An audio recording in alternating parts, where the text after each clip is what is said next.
سلام ای شب معصوم سلام ای شبی که چشمهای Salut, ô nuit immaculée, salut, ô nuit qui change les yeux des loups du désert en cavités osseuses de la foi et de la confiance.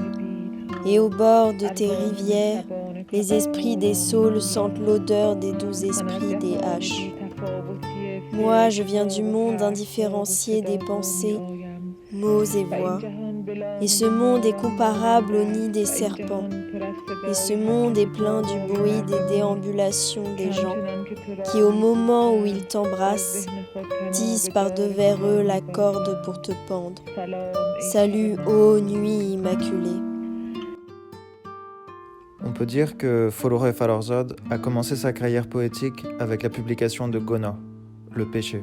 Publié donc en 1954. Et c'est un poème particulièrement intéressant et marquant dans l'histoire de la littérature iranienne parce que c'est le premier poème dans lequel une femme s'exprime sur son désir charnel pour un homme. En le publiant de son nom en tant que femme mariée et en tant que mère, donc en publiant un poème qui parlait d'un désir coupable et d'une relation charnelle coupable avec potentiellement un homme, Foloré Falorzod prenait le risque qu'on identifie la narratrice de ce poème à elle-même, donc à l'autrice, et prenait le risque qu'on l'accuse en fait réellement d'adultère, ce qui était un crime extrêmement grave dans la société de l'époque et qui l'exposait à des représailles extrêmement violentes, aussi bien de la part de sa famille que de son époux.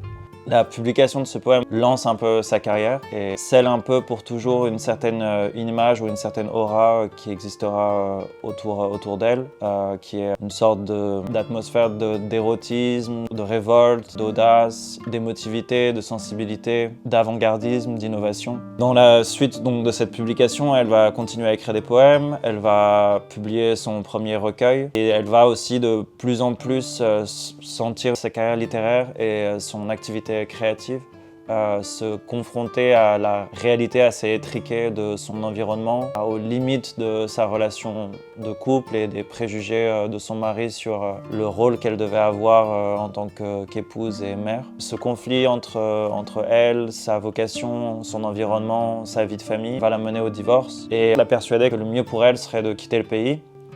Changer l'environnement dans lequel je vis, quitter pendant un moment tout ce tumulte me fera du bien. Ma faiblesse nerveuse est due à la résistance que j'exerce face aux pressions de mon environnement. Elle choisit donc de partir en Italie en 1956 dans l'intention d'étudier l'italien, d'étudier les lettres et les arts. Elle ne va pas aller à l'université finalement, elle va changer un peu d'avis en arrivant et elle va simplement rester à Rome pendant 5-6 mois où elle va se concentrer sur la rédaction de nouveaux poèmes, la continuation de son œuvre littéraire, de sa carrière littéraire. Ce voyage en Italie est particulièrement intéressant parce que c'est donc son premier séjour en Europe. Elle découvre une autre réalité sociale, un autre monde, un autre environnement que celui de l'Iran encore assez arriéré de son époque, de la fin des années 50. Quand on lit son récit de voyage en Italie, qu'elle publiera un an plus tard à son retour, on se rend compte que l'Italie en fait, de la fin des années 50, pour elle, n'a pas été une sorte de havre de liberté comme on aurait pu l'espérer, qu'elle retrouve un peu les mêmes limitations qui la faisaient souffrir en Iran au niveau des relations de genre, des menaces qu'elle pouvait ressentir en tant que femme dans la société italienne, de la bigoterie aussi de la société italienne de l'époque. Il y a autre chose qui est curieux dans ce voyage en Italie, c'est donc le récit qu'elle va rédiger à son retour. Là aussi, pour la première fois, un peu dans l'histoire de la littérature persane moderne et pré-moderne, une femme donc, non seulement entreprend d'écrire un récit de voyage en Europe, donc, qui était déjà un genre littéraire assez conventionnel et marqué dans la littérature persane, mais elle met vraiment l'accent sur la dimension vraiment intime et émotionnelle du voyage, plus que sur ses caractéristiques géographiques ou historiques ou circonstancielles. J'ai pensé à cette terre dont j'étais séparée par des milliers de kilomètres et où il n'était pas possible d'être soi-même. Là, j'ai vu des hommes ridicules et faibles, l'échine courbée par une humilité de commande face à des idoles fabriquées en des temps ancestraux, et qu'ils savent être à 1000 lieues de la vérité. Mais le courage leur manque pour les renverser et faire le premier pas hors du monde ridicule et répugnant qu'ils se sont bâtis. J'ai vu des gens qui voulaient s'entretuer, chacun essayant d'anéantir son semblable d'une manière ou d'une autre pour avoir plus d'espace ou continue à vivre sa vie dégoûtante. J'ai vu des femmes nageant dans les froufrous de leurs 1000 jupons, dans les plus précieux soutiens-gorge de cuir, dans des chaussures à talons de Paris, défendre du haut de tribune la cause de leur sexe et avoir pour seule aspiration l'achat d'une voiture plus luxueuse ou d'une villa plus opulente. Suite à ce séjour en Italie, elle part en Allemagne chez son frère, donc en décembre 56, où elle va rester là encore quelques mois, dans des conditions un peu difficiles. Les droits d'auteur qu'elle avait reçus pour son premier recueil commençaient à s'épuiser. Elle est obligée de travailler un peu comme couturière à Munich pour gagner un peu de sous, puis elle abandonne rapidement et se met à essayer de traduire de la poésie allemande en persan. Donc c'est comme ça qu'elle passe ces quelques mois en Allemagne, en traduisant, en apprenant l'allemand, en restant principalement chez son frère, en essayant de continuer à écrire. 1 an est passé depuis son départ d'Iran et elle commence à ressentir une certaine ouverture à l'idée de rentrer dans son pays natal et de se confronter de nouveau avec l'environnement et la famille et les gens qui l'avait tant fait souffrir auparavant. Elle revient en juillet 1957. Elle découvre que la garde de son fils, donc qu'elle avait confié à sa belle-mère avant de partir en Italie, lui a été complètement retirée. C'est une nouvelle extrêmement déchirante qui ne va en fait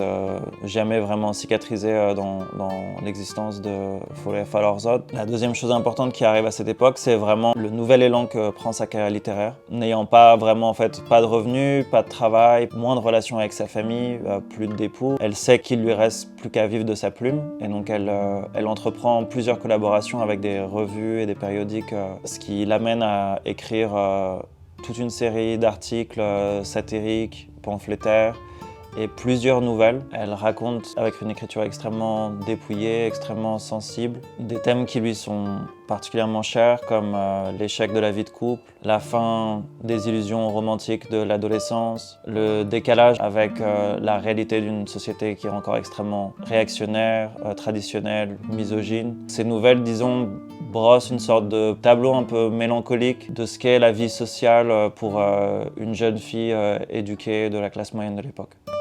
Elle dit du bout des lèvres. Nos routes se séparent ici et je l'aime. Ses yeux glissèrent sur les cheveux, les épaules et les bras de l'homme illuminé par les flammes. Elle avait touché l'amour entre ses bras.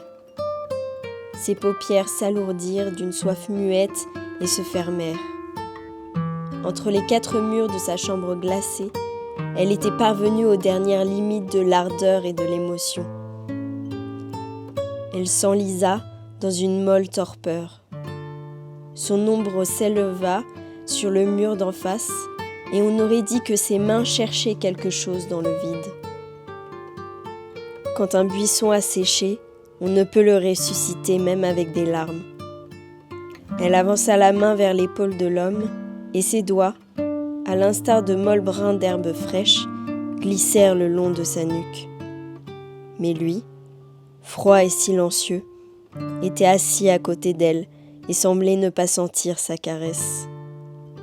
Le front haut, le menton dur, les cheveux grisonnants aux tempes, il tournait le volant avec des gestes nerveux et avançait en direction de ses confins.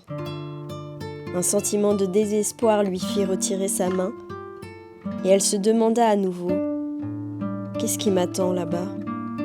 Après donc cette courte période où Foroughi Farrokhzad a exploré la forme de la nouvelle, elle a rencontré un réalisateur et un écrivain de 10 ans son aîné, Ebrahim Golestan, qui sera amené à devenir l'une des principales figures de la nouvelle vague de cinéma iranienne des années 60. Elle va commencer à collaborer avec Ebrahim Golestan dans sa maison de production, où elle va être embauchée pour d'abord faire du travail de secrétariat, d'archivage, mais petit à petit, elle va se former à différents métiers du cinéma. Elle va commencer à travailler comme monteuse, comme assistante réalisatrice. Elle va travailler sur plusieurs tournages de films documentaires. Et cette découverte de l'art cinématographique va la conduire à réaliser elle-même un moyen-métrage qui s'appelle Khanesi Hast, La Maison est Noire. Un moyen-métrage documentaire dédié à la vie des lépreux dans une léproserie du nord de l'Iran.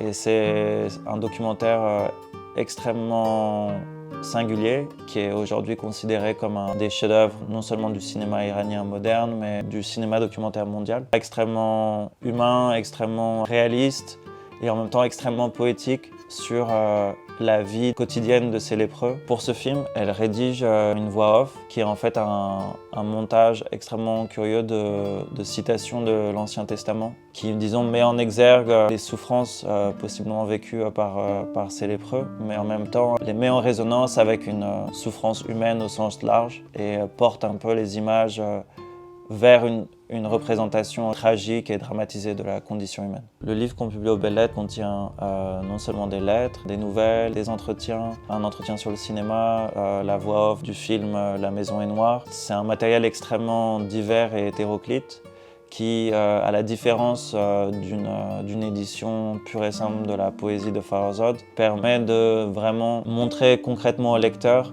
quelle était l'époque dans laquelle elle vivait et surtout quel était le rapport qu'elle avait avec cette époque à travers plusieurs types de discours différents, donc que ce soit le discours épistolaire ou le discours de la fiction ou ceux des entretiens où elle aborde de façon extrêmement claire ses positions sur la poésie moderne. Si ma poésie, comme vous le dites, a une apparence un peu féminine, bon, c'est très naturel, dans la mesure où je suis une femme. Heureusement, je suis une femme. Mais si l'on se place au niveau des valeurs artistiques, je pense que le sexe n'a aucune importance. Il n'est pas juste du tout de le mentionner. Ce qui est clair est que chacun cultive les points positifs de son être d'une manière à les faire devenir des valeurs humaines. Le principal est l'humain. Femme ou homme, n'importe pas.